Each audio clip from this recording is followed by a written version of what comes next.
Welcome to MathJoy. In this video, we want to find the value of this fraction. 5 plus 5 times 5 over 5. Which option is correct?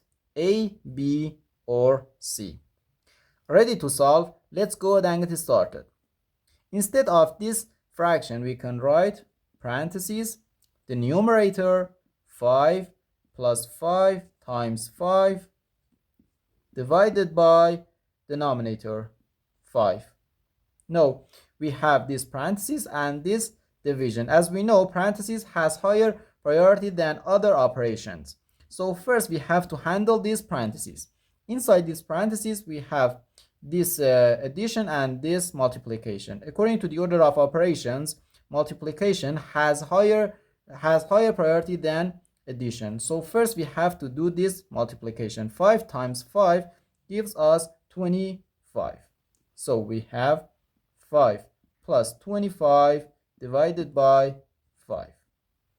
Okay, and 5 plus 25 gives us 30. So we have 30 divided by 5, which equals 6. So our final answer to this problem is 6. Therefore, option A is correct.